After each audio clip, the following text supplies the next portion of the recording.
Jermall Charlo will fight before 1,000 days inactive. 33% say he will not. So what do we have in the news today? We got the lightweight division doing lightweight division stuff.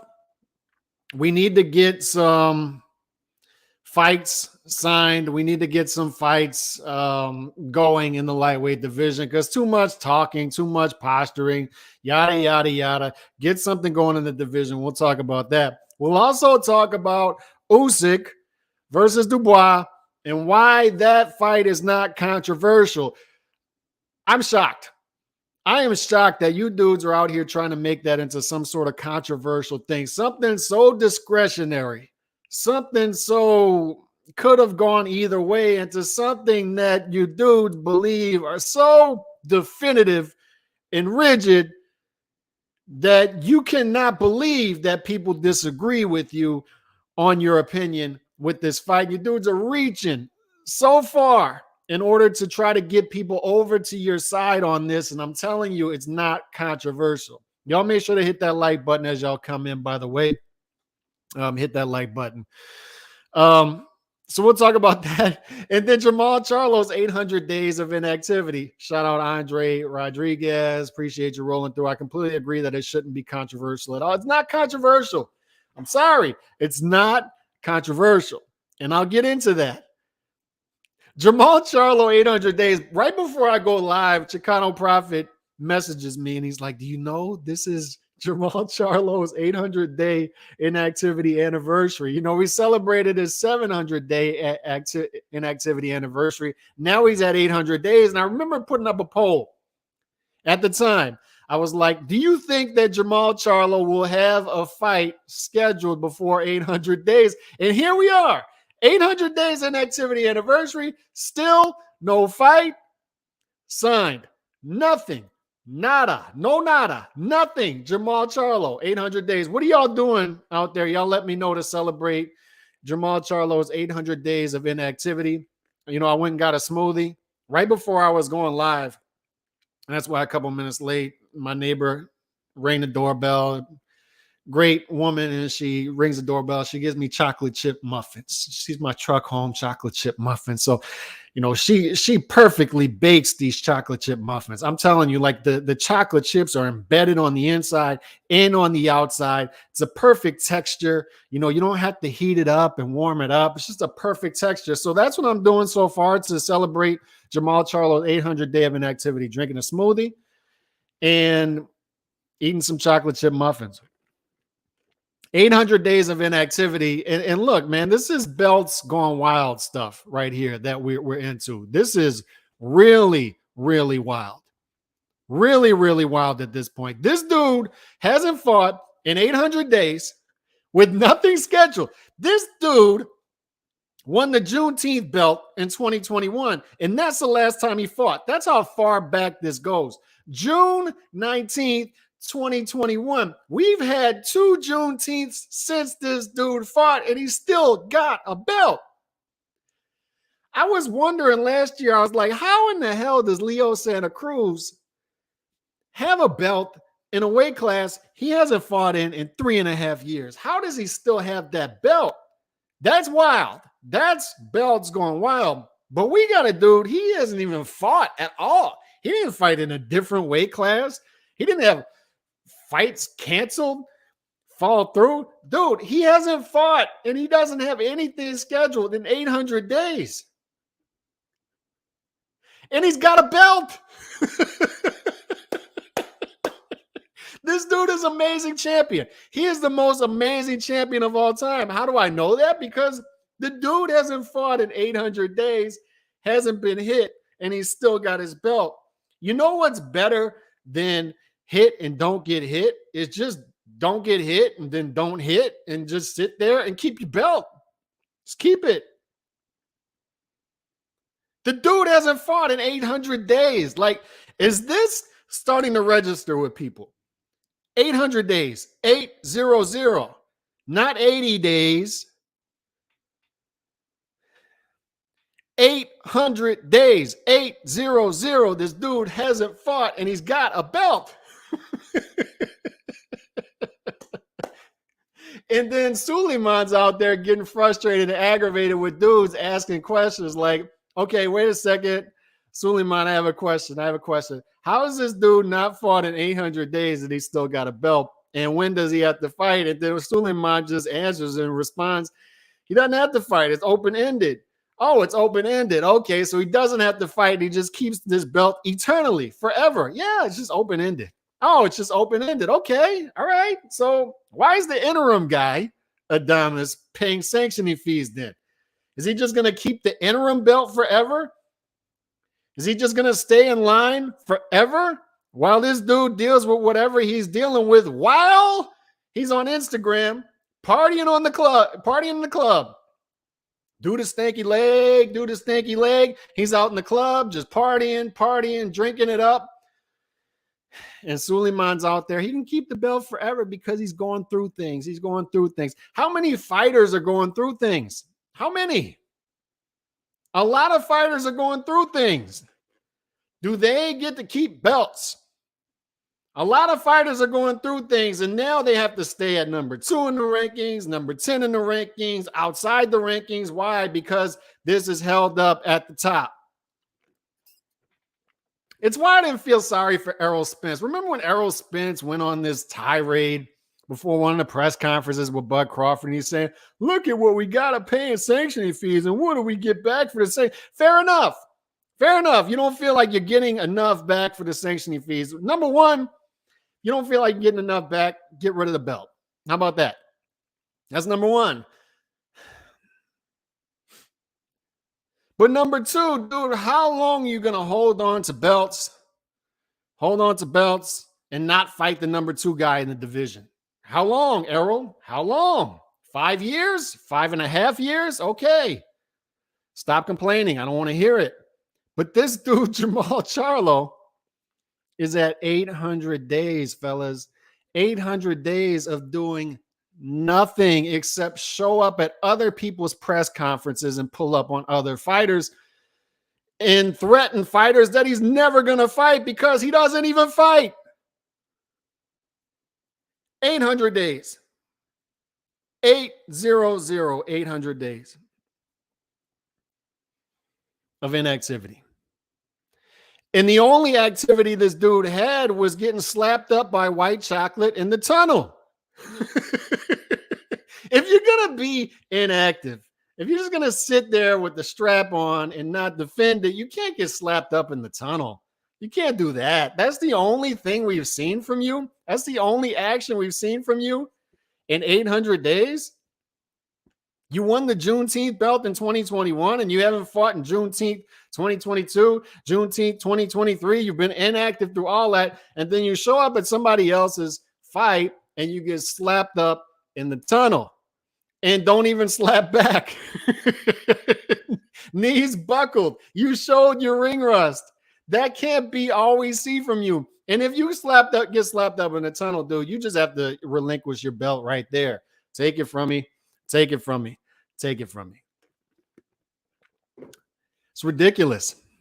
Ridiculous. You can't keep a belt for 800 days. What is this? Calix, you don't understand mental health. You don't understand how many fighters are going through mental health and they still got to go out there and do their thing because they have to pay bills. How many people in the world have to show up at their job with mental health because they got to pay bills? This dude's got mental health and the world is supposed to stop for him.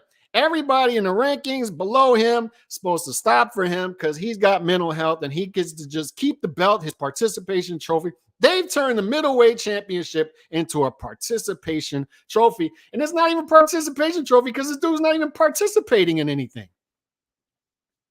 800 days of doing nothing because he's got mental health. Fair enough, man. You got mental health. That's fine. But how many people below you have mental health? Calix, you are anti-fighter. You can't say this. You can't say this about Jermall Charlo. Do you not care about the fighters? Do you care about B-side fighters? How many fighters are begging for a shot at that belt because they can't have it because this dude is just sitting there on a belt and they're allowing him to do it? Look, you don't want to fight in 800 days. That's fine. But why are you taking up hardware? Why are you being allowed to do that? I don't understand what you mean by is it Charlo's fault? Is it Charlo's fault he still has the belt? Maybe that's what you're asking. I don't know. That's the WBC's fault. Yeah. Need to be abolished to go back one champion per division. Boxing needs to reform and become more organized. It is a pipe dream. It's more of a WBC issue. It is. It is. I don't, dude, if you have mental health problems, that's fine. I empathize with all of that, but you can't just let this dude hold on to a belt for 800 days without doing anything.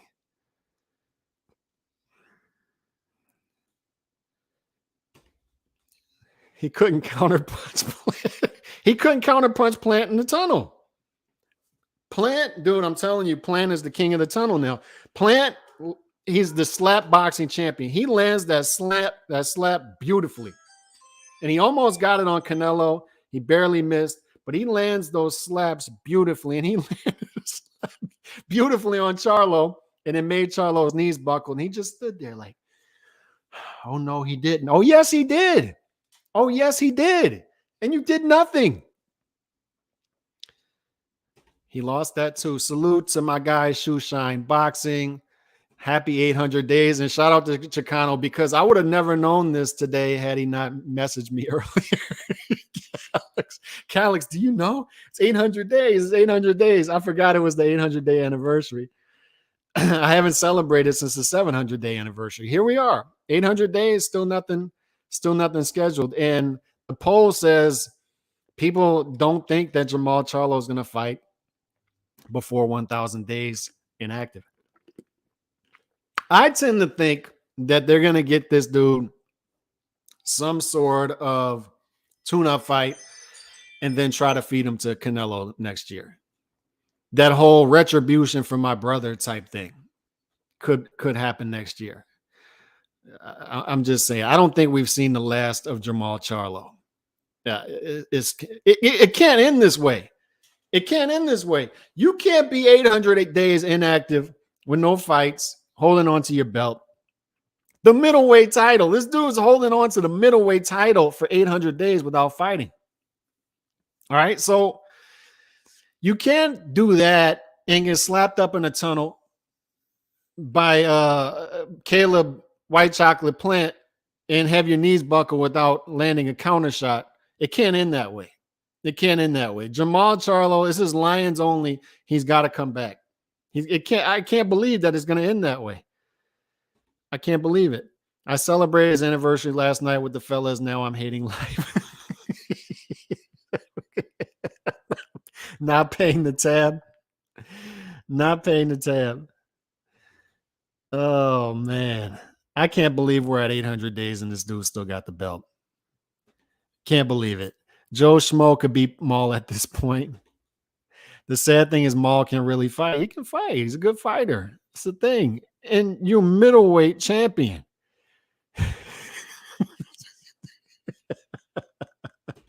Plant runs Texas now. Oh, man. He tried, but Canelo was too sharp. Canelo was too sharp. He evaded that shot and countered. So, and that's what active people do. That's what active people do. So, you know, I don't know, man. Like 800 days, this is becoming ridiculous at this point. You can't have a belt for 800 days and just sit on it, like a real belt. This isn't like the Intercontinental Galactic Northeast Utah belt. That's not what this is. This isn't like the Transcontinental Montana Mountain Plains belt. Like, this is the middleweight belt. This is the main middleweight belt, the WBC main belt, the world belt. This is the belt. And you're letting this dude water it down by just sitting on it. Sitting on it. Like, why should anybody take you seriously if you do something like that?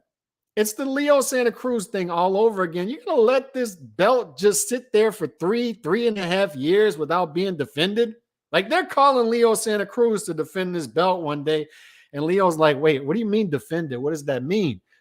Yeah, you got to defend the belt. Like, if you win it, you know, you have to continue to fight for it. And Leo's like, I thought I just kept this. I thought I just kept it forever. What do you mean? Like I gotta fight for the 126-pound belt? I thought I just kept it. No, you actually have to fight for it again. You can't just keep it. Like once you win it, you have to keep fighting to keep it. And Leo is just confused. And Jermall, the same thing. Like, I gotta fight again. I thought I just kept this middleweight title forever. I gotta you say defend? What is that? Defend? I gotta fight to keep it once I get it. Defend. Oh, I thought, never mind. I thought I just kept it. Mental health. Okay, I could just keep it now. Mental health. I got it. That's where we're at.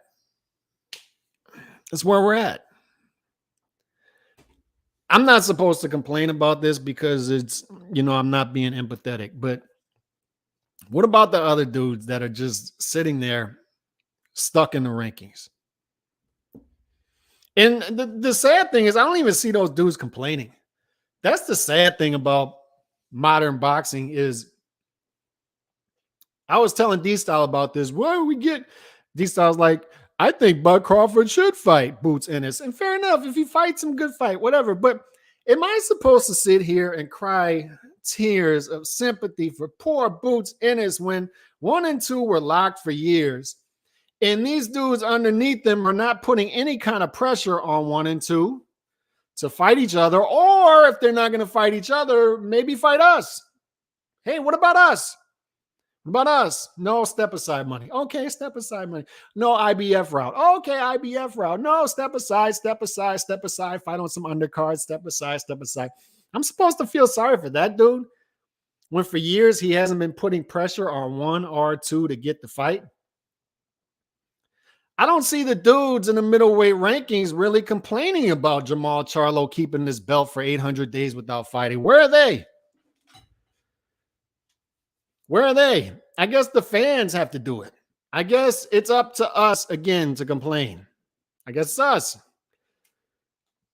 Charlo instigated, and his boys didn't want nothing to do with Plant. I love Plant because he's such an a-hole, but I love it. Like he just shows up, and if you leave him alone, he'll leave you alone. You mess with him, he's gonna mess with you back. That's just the way it is. It's just the way it is. He shows up with his trucker hat and his jeans with holes in them, and then you mess with him. He's like dressed with like Sylvester Stallone at Over the Top. He's just showing up. You mess with him, he's not gonna allow it. After 800 days, the guy has so much rust he could beat by C-level middle. Maybe. Let him do it. Jermall versus Danny Jacobs. I mean, Jermall versus anybody. Have Jermall fight the Uber driver. Anybody. Is the dude going to fight or not? Let us know. Like, this is the things we can't ask.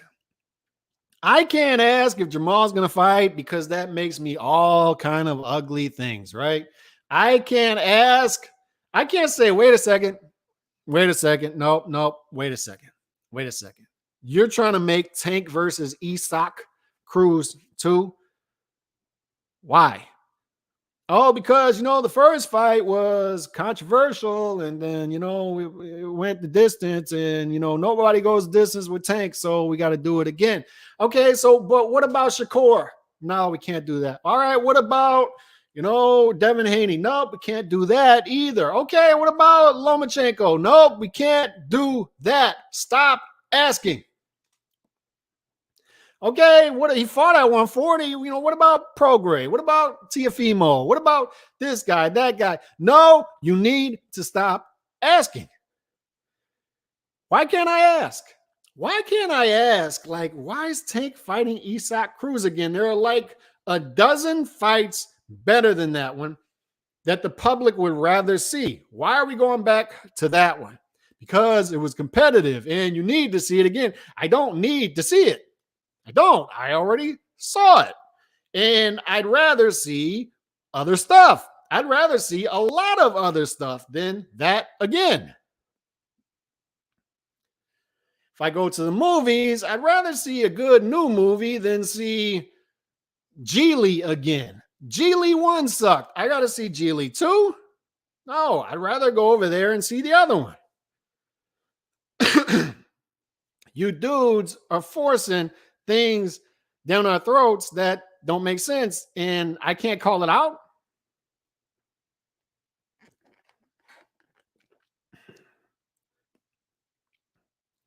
Lomachenko needs to fight this guy and that guy and that guy.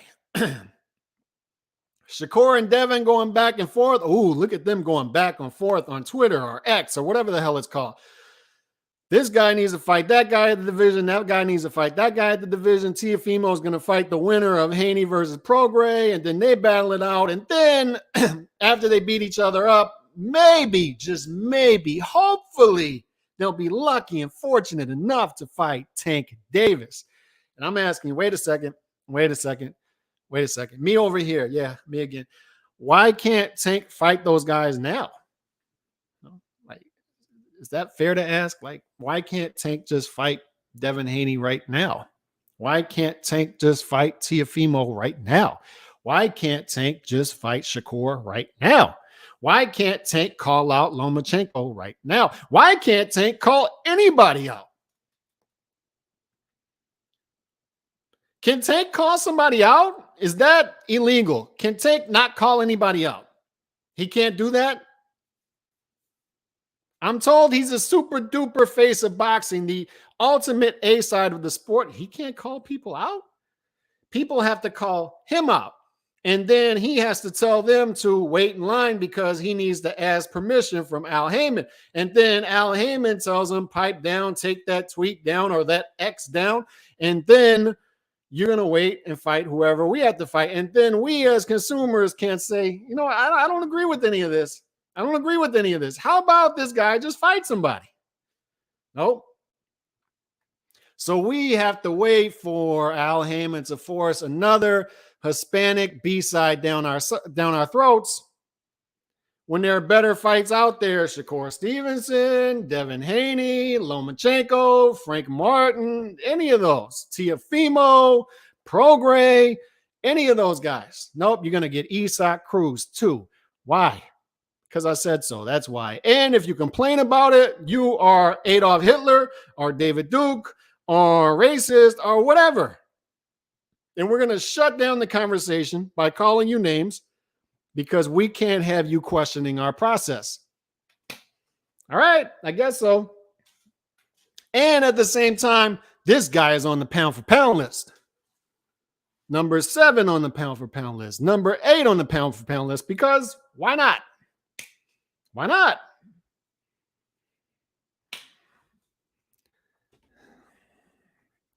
Glad I was on YouTube, saw you were live. Appreciate that, Remy. Appreciate that. You're going to watch You Got Served part 27. I like You Got Served. I'm sorry. Like if that makes me a terrible consumer, I like that movie. I like You Got Served. My apologies. But it's ridiculous. Usyk versus Dubois. We're on day 3 of this. And this is like this Zapruder film. Like this is back and to the left, back and to the left, back and to the left. You got to watch JFK get shot. Poor JFK, it just keeps playing. He's getting shot in the head, blood flowing everywhere, like 27,000 times to prove that there were multiple shooters. And it's like, you didn't believe there were multiple shooters before that?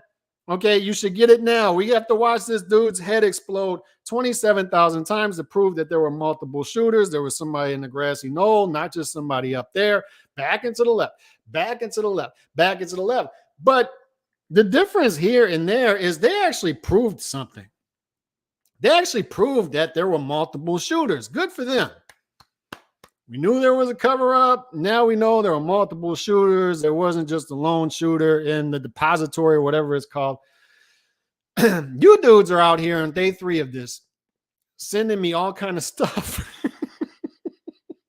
I had D-Style on the channel yesterday, and D-Style's like, you know, there's a reason that Pabon wasn't giving them directions and instructions before the fight on where the waistline is. The waistline's here, the waistline's there. There's a reason, because he knew Usyk was soft to the body. He knew this would come up later in the fight. He knew that Dubois would land a shot on Usyk at some point in the fight and floor him. And then he had his cover in that he didn't explain where the belt line was. So now it becomes more discretionary. And he can call a low blow, or he can call a legal shot a low blow. This is what D-Style is explaining to me yesterday. And I'm like, dude, if y'all have to go through those links with the conspiracy theories, and I'm a conspiracy theorist, I'm attracted to stuff like that, but this is not getting off the ground. And the fact that you dudes are out here doing multiple hour lives, you're out here telling me, Calix, I know you saw the fight. I know you saw it, but did you watch it again? Yeah, I watched it again. Did you watch it with no sound on? No. Here we go again. I didn't watch it with no sound on. I didn't watch it with the sound off. I'm sorry. I'll watch the replay with the sound off. Okay, let me know what you think. And then I think the same thing. But did you watch it with the sound off with your thermostat set at 72? All right, let me try that. Go to 74, 73, 72. All right, slow motion, no sound on. Still see the same thing. I still see the same thing. Okay, all right, so try this. 72 again, no sound on. Let's do slow motion 5 times over. All right, slow motion 5 times over. 72, no sound on. All right, I still saw the same thing. I'm still seeing the same thing. Okay. All right, you must be biased towards Alexander Usyk. You must want Alexander Usyk to be the greatest fighter in the world, so that's why you can't see what is right in front of your eyes. I'm like, I really don't. I'm not really that big of a fan of Usyk, to be honest. I think he's a great fighter. I think he's special. He's like number 3 or 4 on my pound for pound list, but don't really care that much. Okay, so try this. 72, no sound, slow motion 10 times over with your feet up. Try that one. Try it again. I'm still seeing the same thing. Like the glove lands and he's going up, and then it looks like he's landing well below the waist. Part of the glove is above the waist, and it looks like it go either way. I'm sorry. Does this make me a terrible person that I don't see what you are seeing? These dudes, shout out to Beeb. Beeb, to me, is the man. He's one of the best to ever do it on YouTube. Shout out to him, Ringside Reporter. I just say this because it's not shade. None of this is shade. What I say about D-Style, everybody knows I respect the hell out of D-Style. He's the one I talk to the most on here. We're good friends. We talk non-boxing stuff. I talk to him every single day. Beeb as well. But Beeb is sending me a message, a direct message on Twitter, and it's got a stickman figure. And it's showing 2 lines. And one of the lines is love handle line. And then the other one is like, what was it? Let me look this up real quick. It's a stick figure. This dude's sending me a stick figure. And it's love handle line and belt line. That's what he sends me. Love handle line, belt line. What does this mean? Love handle line and belt line. So on top of watching this 10 times slow motion, 72, no sound on, because God only knows you have to watch every fight with the sound off now, because I'm not smart enough as a boxing fan and consumer to watch a fight with the sound on and come to my own conclusions. I'm just not capable of doing it, apparently. But now these dudes are sending me figures with love handle line and belt line. And I have to ask, like, what does that mean? What does it mean? You don't understand. The official rule book is, 27A/1 of the Marcus of Queensberry rules say a low blow is actually this. You don't have to get hit in the nuts. I understand you don't have to get hit in the nuts. I get that. And then these dudes are sending me slow motion replays of fights like 27 years ago where the same exact punch landed on a different guy and it was a knockout. I don't care. You dudes need to understand something. This was discretionary. When I'm watching this fight in real time, and this referee can't sit back at his house, he can't just kick up. He can't say, guys, stop fighting for a second. Usyk, you stop fighting. You go stand over there. Dubois, you go stand over there. Let me do something real quick. Let me turn the temperature, the thermostat of this arena to 72 real quick. Replay this for me, but replay it slow motion times 10. And while you're doing it, turn the sound off and don't say anything. And let me just kick back with my feet up and see how this punch landed. And then he can't watch it like a Zabruder film. Back into the left, back into the left, back into the, I mean, dude, seriously, poor JFK has been murdered gazillion times over. Because people can't get that this dude, he was shot by multiple people. We all know that by now, right? It wasn't just one dude who shot him. We got it. It's multiple angles. We can just get rid of that replay forever. Forever. We don't need to see JFK continue to have his head blown off. We get it. There was multiple shooters. I don't need to see Usyk getting hit 10 times slow motion, 5 times slow motion, 2 times slow motion, multiple different angles. Oh, did you see this angle? Oh, let's freeze frame it. You see, this is actually where the punch landed because you see the trunks start to wrinkle at this moment. And then here they're not wrinkled. And then this is where he lands and it's going up. This dude, Pabon, who I don't want to take up for, and that's the painful part of this, is it may sound like I'm trying to take up for the dude. I think he's a terrible referee. I'm sorry. I think he's as bad as Lawrence Cole, who's terrible. And they continue to get jobs. And it wasn't good that he's not saying before the fight, this is low, this is high, this is low. He's supposed to be doing that. It's his job. I don't think it's good that Usyk is laying on the ground, wailing and gnashing his teeth, and he's telling him, you got time, you got 5 minutes, take it all. You actually had 2 minutes and 30 seconds now. Take more time, Usyk. Take more time. And then the 5 minutes is up and he brings them, and then he's giving them long instructions. It's like, can we fight? Can we fight? I don't think that's good. I'm not trying to take up for that. But what I'm saying is when you have a split second thing that happens like that, it's a referee's worst nightmare. There are 2 nightmares for a referee that I can think off the top of my head. It's one, you see a guy taking a ton of damage and his corner is not stepping in, and he's able to take a ton of damage because he has a great chin and he continues to punch back and nobody's stopping the fight. It's like, corner, can you throw in the towel? This dude has lost 10 out of 10 rounds. We don't need to do this anymore. And they still watch the dude. So the referee has to, at some point, either step in or not step in. That's a nightmare. Another nightmare scenario is what you saw on Saturday when a punch lands. Half of it seems low. Half of it seems fair. It's right on that equator line. It's right there. And it happens like that. And he has to make a decision right there. He can't just sit back. Turn the thermostat in the arena to 72 and watch it 10 times slow motion. This didn't seem controversial to me. I'm watching it and I'm watching Usyk react because the punch in real time, it landed, but you couldn't see where it landed because his back is to you.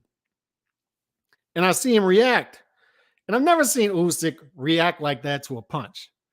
I know he's caught body shots before, and I get all that, but I've never seen him react like that. And he falls to the ground. And he reacts like it's a low blow.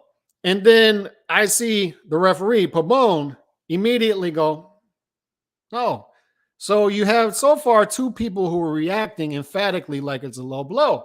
And then the third person in the ring, Daniel Dubois, lands the punch. And the referee's like that. Usyk is, my nuts. And then Dubois is just standing there. He's just standing there. He's not politicking. and raising his gloves or anything, protesting that, no, that's not a low blow. That's a real shot. He's just standing there. So how am I to react to that? I reacted to it as all three of these guys in real time are acting like that's a low blow. So I'm just going to sit here on my couch and behave like that's a low blow. And then I see it in real time and I'm like, that's close. That could go either way. That's discretionary. And it's at the referee's discretion. When a punch lands in that area, it's the referee's discretion. Jared Anderson, you don't understand. Jared Anderson was landing punches lower than that and they weren't being called. It's the referee's discretion. If he would have started counting Usyk, I would have been like, oh crap, Dubois did it. Perfect punch. And you see the replay and like, oh, that could have went either way. I could see if he would have called that a low blow, but good for Dubois. Usyk didn't get up by 10. Let's pretend Usyk doesn't get up at 10. Good for Dubois. That would have been my reaction. Discretionary. The referee decided there to count Usyk. He counts him out. Dubois is now the unified champion and lineal heavyweight champion. Good for him. That'd be my reaction because to me, it could have went either way. It's the breaks. Usyk got the benefit of the doubt. He's the champion, I suppose. I suppose that's one of the reasons why he got the benefit of the doubt. And he didn't get counted. That's my reaction to it. But I never expected this to be the controversy that dudes are making it out to be. When you look at the polls, and we did a poll yesterday, it ended up around 60-40. 60% think it's a legal blow. 40% think it's a low blow. I see other polls where that's flipped, 60-40. But anytime you have polls like that, it's like split in the middle. That tells us that it's not controversial. It's debatable. Debatable, not controversial. We can debate it. And if you say, don't get me wrong, if there are dudes out there saying, this is a legal blow, I think it's a legal blow. Fair enough. You think it's a legal blow? Fair enough. I could see where you would think that. But it's the extremes on both sides when it comes to something like this. It's the dudes out there saying, there is no way you can look at the rules and look at this punch and say that's a low blow. This is a legal blow. Daniel Dubois should be the unified champion and lineal champion, heavyweight champion right now. He should be the champion, and anybody who says otherwise, you're screwing Daniel Dubois. He was screwed. He was screwed. I don't see it. Sorry. Then you have the other dudes on the other side, and they'll say, there's no way that's a legal blow. That's clearly low. Clearly low. And I know where that's coming from. That's the Usyk guys. That's the Usyk guys. That's the Dan Rafaels of the world, right? Ukraine and his biopic, right? We know what that is. It's the extremes on both sides. But for a dude like me, man, like this doesn't do anything for my clicks. It's way better for my clicks if I show slow-mo videos. Look at that. Let's magnify it times 27,000 and see where that punch lands. And then, oh, Usyk, he shouldn't have the title. Daniel Dubois was screwed. Daniel Dubois is robbed in the title. How I reacted to this in real time was, that can go either way. Tough break for the referee because that's a tough call to make in real time. Could go either way. And, I'm watching the fight with my brother-in-law, and then we see the knockout. And then after the knockout, I go in the backyard and drink beer with my father-in-law. And that's how I reacted. I never expected to go on Twitter hours later, the next day, and see DMs and then I'm getting text messages. Did you see this in slow motion? They magnify it 27,000 times to you see the pixels of you see the pixels of Daniel Dubois' gloves. And then I got D-Style throwing out pansexuals and all this stuff yesterday. And then I got a dude telling me that, the testicles recede 7 inches from the time you're a toddler. And I got all this stuff. And I'm like, dude, It's a punch, and it's a punch that was like right on the belt line, and it could go either way, and it looked low. And then in other shots, it doesn't look low. What do you want me to do with that?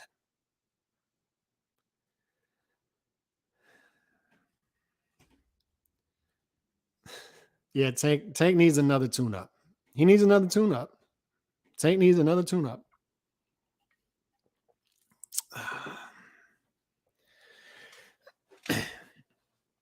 But I just don't see it. And it's Monday, and now it's Saturday, and then Sunday. You know what happened when Lomachenko fought Haney?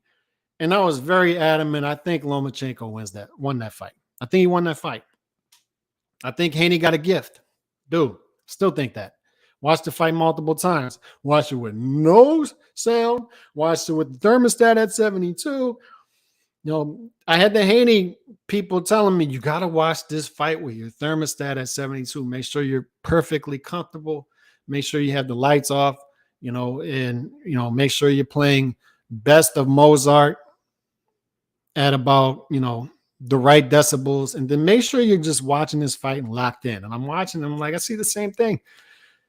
I see Lomachenko conceding body shots so he can continue to land his straight left, and he's winning the rounds. Sorry, that's what I see.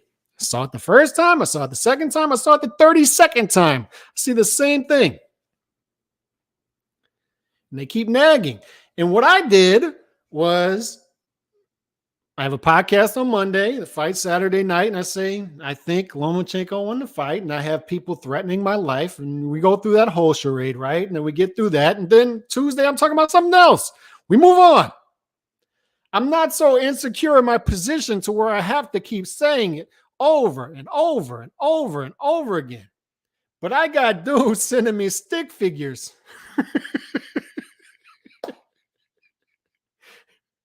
Love handle line, belt line, and I'm asking, what does that mean? What is love handle line and belt line? I don't know what that means. What does that mean? You don't understand. Look at this punch that landed 27 years ago on a different fighter with a different referee. I don't care. What does that mean? Dude, he landed the punch. It could have gone either way. This was like the NFL, and you have the wide receiver. He's on the sideline. He catches the ball, 1 foot in, and that second foot is like right there. The toe, you're trying to see if there's is there green in between his toe and the sideline? Is there green there? And you can't see, so the call just stands. You can't reverse it. There's not irrefutable evidence to reverse it. And that's when I'm watching this fight. The referee called it how he called it in real time. I think it's a good call. Or it could have went the other way. If it goes the other way, I think that's a pretty good call in good time too, in real time too. There's not enough evidence to overturn it. And you dudes are exhausting all of your time and resources into trying to get people to convince to think that Daniel Dubois would be the unified and lineal heavyweight championship right now. It should be. And since he's not, he's screwed and everybody's out to get him. And it's just not the case. It's just not the case. I'm sorry. I feel empathetic to Dubois because he landed a hell of a shot, hell of a counter shot. But how am I to know that if Usyk starts getting counted, he doesn't get up at 5 or 6 once he hears the count? I don't know. Maybe he doesn't. Maybe he does. But you want me to believe that Daniel Dubois was screwed because he's not the unified champion right now? Heavyweight champion. Daniel Dubois. And Daniel Dubois fought, I thought, a good fight compared to what I was expecting. He did better than I expected him to do. I don't agree that Usyk looked great. I thought Usyk looked okay. Good. Not great. Looked good. I think he has some ring rust. Once a year fighter now. Dubois also had time to recover. I like Beeb. It's no shade to Beeb. He's the man. But nobody's interested in a rematch. Boxing as usual, more YouTube conspiracies. And I like conspiracies.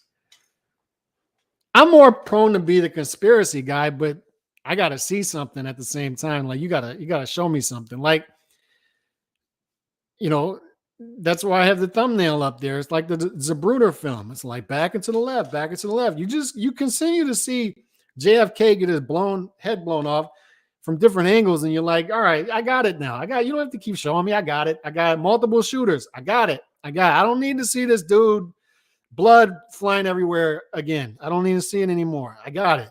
I got it. I got it. He was shot by multiple shooters. I got it. I got it. But that's not the reaction I have to this. These dudes are sending me this and sending me this and sending me this. And I'm like, dude, I don't see it. I don't see it. Every single time you show me this stuff, it's discretionary. It could go either way. He called it this way, and we can't reverse it because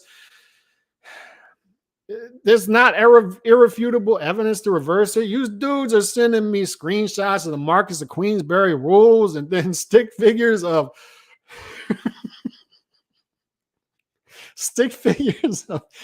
belt line, love handle line. And I'm like, what is love handle line? What does this mean? I don't know what this means, love handle line. I don't know what this means.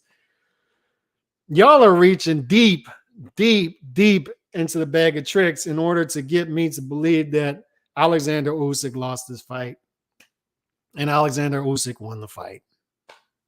I'm sorry. And I'm not an Alexander Usyk fanboy by any means. I probably like 50 fighters before I like Usyk. I think he's a great fighter. I think he's special. But then dudes are telling me this too. They're like, he's soft to the body. He's soft to the body. And I saw a couple people, Beep to his credit, was saying this before the fight. Credit to him. He was saying that. But I didn't see too many dudes saying this before the fight. Now everybody knows. Everybody knows Usyk's soft to the body. Oh, he's soft to the body. Well, how is he 21-0 in 12 title fights, and he's consolidated 9 of the 10 major belts at cruiserweight and heavyweight with big punchers if he's soft to the body? It doesn't add up. You don't understand. He's soft to the body. He doesn't react well to body shots. Who reacts well to body shots? Who? He doesn't react well to body shots. Okay, like that's 99% of boxers. Now this dude is soft to the body. Somehow he has become 3-belt champion and lineal at heavyweight. After becoming undisputed at cruiserweight, 2-time undisputed, 12 title fights, more than half of his fights are title fights, and he's soft to the body. How?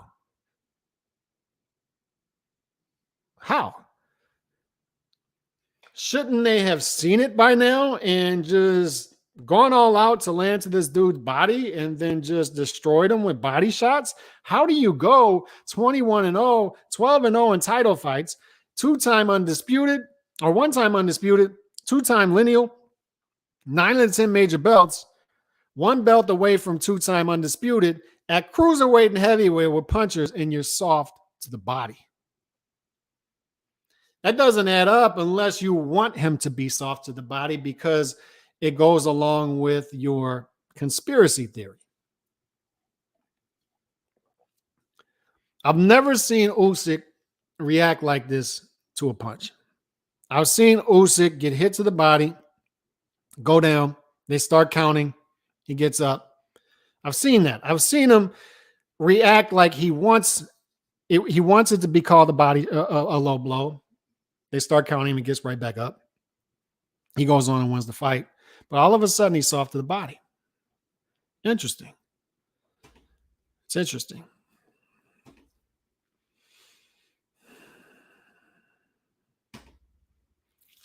Five current fighters. It's tough to say, but Canelo's up there, Bud's up there, Inoue's up there, Progray's up there. But Usyk, I wouldn't put in my top 10 favorite by any means. So look, man, I don't want to come on here and defend Pabon, the referee who sucks. I don't want to come on here and defend, like, dude, I'm never going to get an interview with Alexander Usyk. I look at my you can look at where your clicks are coming from. I don't have any clicks coming from Ukraine. There's no reason for me to get on here and cap for the Ukrainian fighter. What does that do for me? I have a much bigger base in the UK than I do in Ukraine. Why would I do that? Got no reason to do it. Pabon, like, why am I going to cap for the referee? He's a referee. I don't care about referees and judges and sanctioning bodies and athletic commissions. Why am I going to cap for them? But there's nothing here. There's nothing here. There's no controversy. There's no controversy. None. The dude landed a shot. And it was perfectly timed, to his credit. Danny Dubois perfectly timed his counterpunch. And he landed it in an area that's discretionary. Just to use the football term again, it's the guy is dragging that second foot right on the sideline. You don't know if there's green in between his last toe or not. You're trying to see, is there green there? Can we see green there? Did he get that second foot in? Did he not? And you got to go with the call on the field. Why? Because you can't overturn it. There's not enough evidence. And that's what we have. I see it in real time. All three participants are acting in real time like it's a low blow. Even Dubois goes back quietly to his neutral corner with that same deer in the headlights look, and he's just standing there. 5 minutes. He's just standing there. Just standing there. And then they call him to the center of the ring. He's just standing there looking at the referee as he says low blow and keep it high, whatever he says. And that's it. And then now we watch the replay in 27,000 different angles. Sound on, sound off. And then we watch it when the thermostat set at 74. Now we got to set it to 72. Why? Because that's what they told me to do. Watch it when you're listening to Mozart so your brain is in the right frame of mind. Then watch it in 2x slow-mo. Okay, you're not there yet? Okay, so here's what you do. You're watching in 5x slow-mo. I don't see it yet. I still don't see it.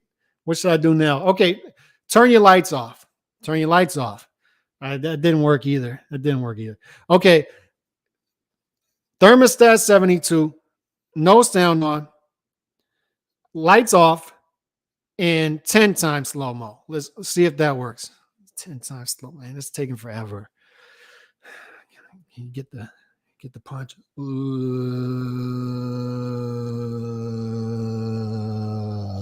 And then you're watching and they're like, do you see it? Do you see his trunks? Do you see the trunks? They're like starting to wrinkle right there. They're starting to wrinkle, but just because his trunks are starting to wrinkle, that doesn't mean the punch is landed yet. That just means his trunks got hit. All right, so it didn't hit yet. You can't pay attention to the trunks when it's wrinkled. You got to pay attention to when the impact happens. And remember that he's punching up.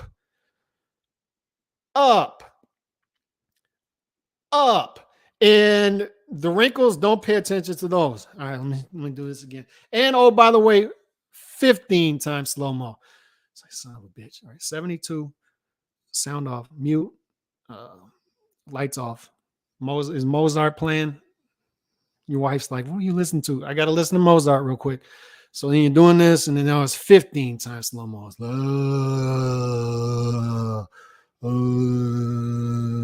And he's doing this. It's like, son of a bitch, I got stuff to do. Then the wrinkles are there, but you got to remember because the trunks are wrinkling. So the trunks are wrinkling. But that doesn't mean that there's impact. That just means the glove's touching the trunks. So when the trunks are wrinkling, that's not impact yet. That's not impact. You got to pay attention to when the impact is. Boom, right there. You see it? You see it? Right there. Right there. Do you see it? I don't see it. I don't see it. It's like you're being tortured. It's like you're being waterboarded. And they're going to continue to do it. 20x slow-mo. It's like, son of a bitch, 20x slow-mo. I don't see it. I don't see it. 30x slow-mo. It's like, son of a bitch. 30x slow-mo. And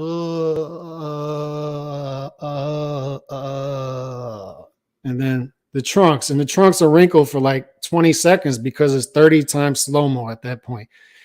Boom, right there. You see it? I see it. I see it. Does this end the conversation? I see it. You see, I told you. I told you you're going to see it. It's like being waterboarded. It's like being tortured, and you're just going to continue. They're going to continue to do it until you just give up. Yeah, I see it. I got it. Daniel Dubois is the de facto unified and lineal heavyweight champion of the world. Yeah, okay. All right. Yeah. I got stuff to do. I can't sit here for 3 days and overanalyze a clip over and over and over and over again. That's so discretionary. It's so close. And your dudes want me to see it so bad. I don't see it. I'm sorry. I got stuff to do. Like, dude, I can't find sriracha at the grocery store. You know how much this has impacted my life? That I can't find sriracha.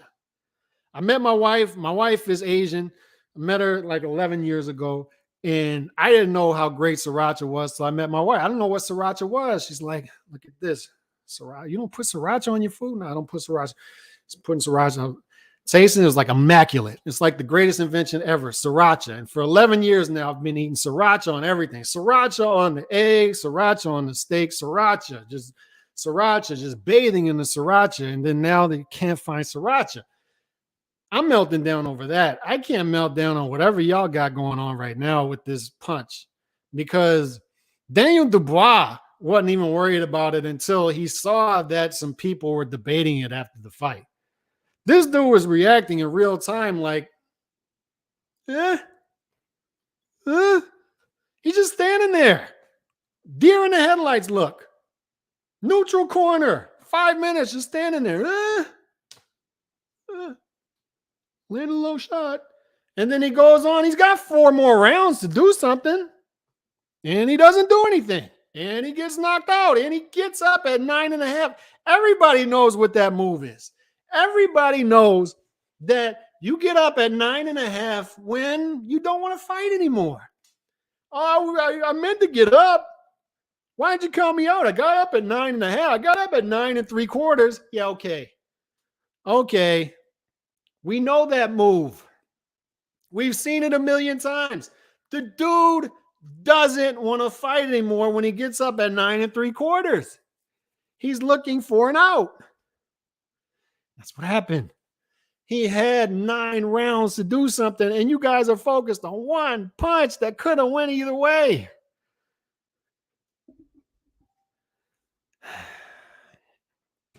Sorry, man. Don't see it. And what I'm going to do now, though, is I'm going to bounce because I got to watch this in 60 times slow motion with the lights double off and listening to Best of Mozart. And I'm going to put the thermostat down to 71 to see if I see something new, and I'll let y'all know.